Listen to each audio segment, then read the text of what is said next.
Le podcast quotidien de Cornelia. Amour, conscience, synchronicité, émotion et tutti quanti. Le podcast quotidien qui élève l'âme et qui ouvre le cœur.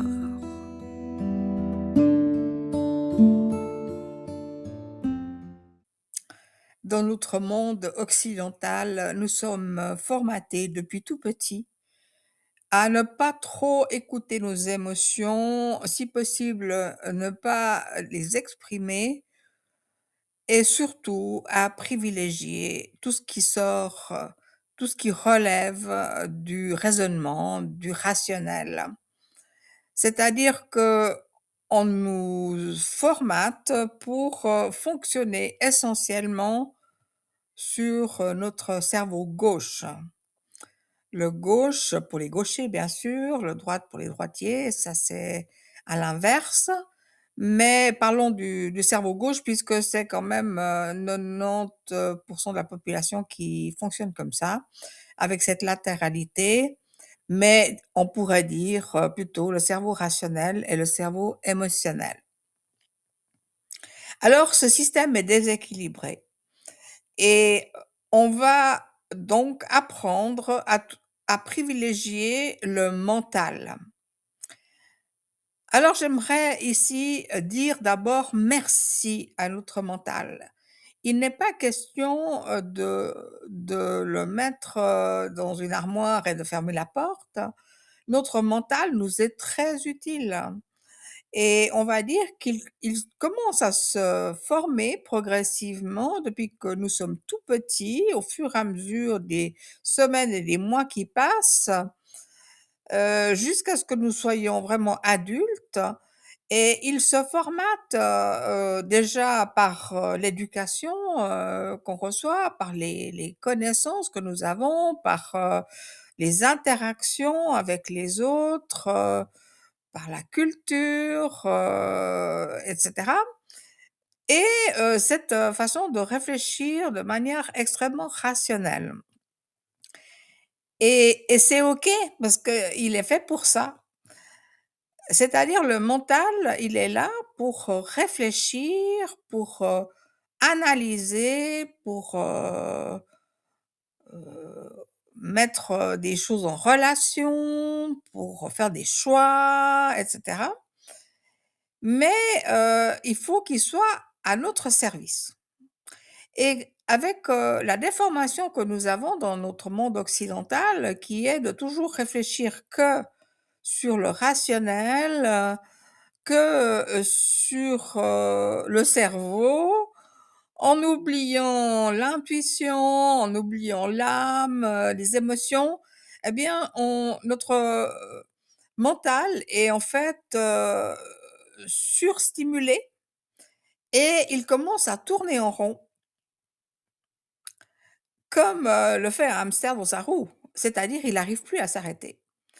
Et je pense que nous avons tous vécu ou vivons encore, cette espèce d'enfer dans lequel, nous emmène, notre cerveau quand il commence à tourner en boucle, toujours avec la même idée, 25, 30 ou 50 fois par jour, la même idée, sans jamais trouver la solution. Parce que, le mental, il est fait pour ça, il est fait pour poser une question et répondre. S'il trouve pas, ben il repose tout le temps la même question. Donc ça devient infernal et il arrive un moment où il va falloir apprendre à lâcher prise parce que, nettement, le mental n'a pas trouvé la solution et c'est extrêmement difficile pour nous, pour la majorité d'entre nous puisque nous sommes formatés comme ça, mais encore beaucoup plus, pour tous les gens qui sont très, très angoissés. Quand on est angoissé, on réfléchit et c'est parce que ça occupe l'esprit. Le problème, c'est qu'on pense toujours la même chose et nous avons à peu près, 6 200 pensées par jour. C'est pas 60 000 comme on l'entend, dans plein de vidéos de développement personnel, des choses comme ça. C'est pas 60 000, c'est 6 200. Mais c'est déjà énorme, énorme. Alors là, on parle de ce qui est conscient parce que évidemment, il y a des milliers ou des centaines de milliers de pensées inconscientes, mais là, on n'arrive pas du tout, à mettre des chiffres dessus vu que c'est inconscient. Mais c'est quand même des milliers et dont les 90, 90, sont répétitives. Tout le temps les mêmes pensées et ça tourne, ça tourne, ça tourne, ça tourne et à un certain moment, il va falloir arriver à dire stop en se disant: «Mais ça fait quand même combien de fois que je réfléchis à ça aujourd'hui?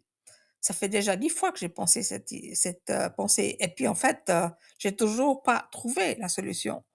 Donc à un certain moment, il faut, arriver à arrêter et c'est ça qui est tellement difficile parce que ça fait peur et des fois on ne sait pas comment arrêter. Alors moi, je vous donne un truc, personnellement, quand je suis là, je suis prise là-dedans parce que ça m'arrive extrêmement souvent.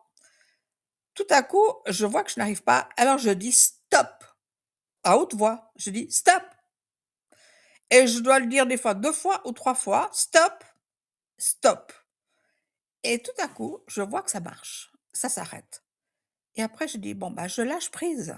Je vais ne plus réfléchir à ça et je vais juste penser à autre chose» et en général, ce que je fais, c'est que je lis un roman parce que mais un roman, vraiment, basique, hein. Je lis pas un livre, il faut réfléchir encore qu'à soi parce que je vais restimuler, mon mental. Non, une histoire romanesque, une histoire où il se passe des trucs, on est pris dans l'histoire des protagonistes et cetera et on oublie de penser à soi et ainsi le mental, se calme. Mais quand il y a besoin de prendre, des décisions très, très importantes, comme celle dont je vous ai parlé dans le podcast précédent, mais plein d'autres situations, parfois il faut vraiment lâcher prise en se disant: «Je sais pas, donc je vais juste rien faire.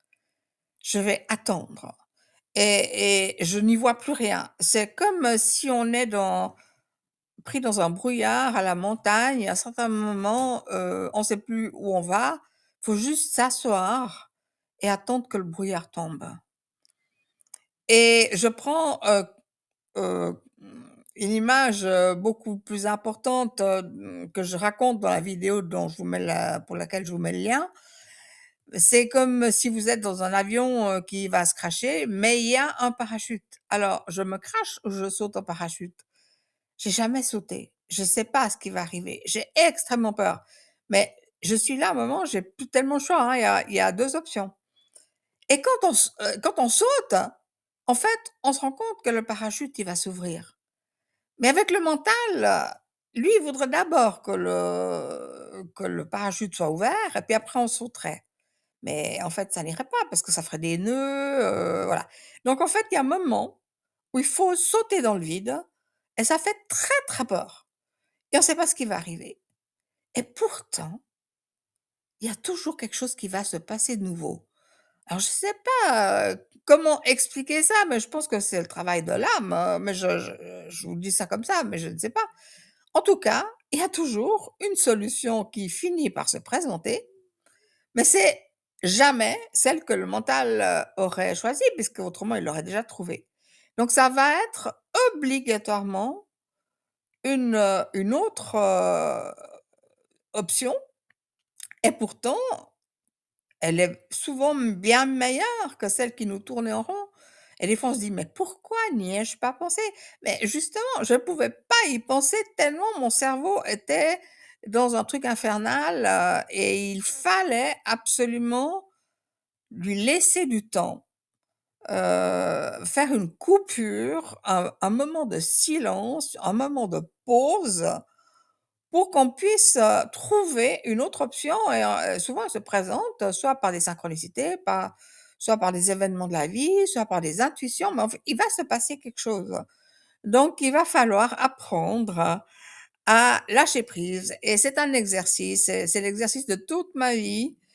Jamais rien s'est présenté comme j'avais voulu, et c'est tous les jours, un nouvel exercice de lâcher prise et pourtant, je vois que finalement ça va très bien.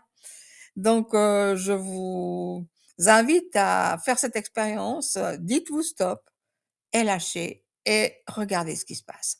Et écrivez parce que le cerveau, il est fait pour oublier donc en fait, je vous en parlerai une fois de ça, du cerveau qui est fait pour oublier, mais il faut vraiment noter les choses pour, quelques mots clés pour se souvenir et dans 3 jours, vous direz: «Ah oui, c'était quoi déjà? Ah oui, c'était ça».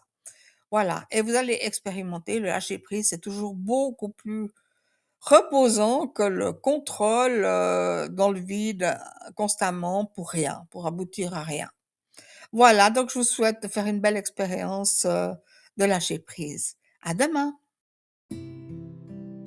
Si ce podcast vous intéresse, pensez à vous abonner de manière à être averti chaque jour au moment de sa publication. Pensez aussi à le partager avec vos amis qui pourraient être intéressés par ces divers sujets. Et prenez du temps pour vous chaque jour, quelques secondes, pour vous faire du bien, pour vous mettre dans une belle énergie de gratitude. Et surtout, merci de liker. À très bientôt. Au revoir.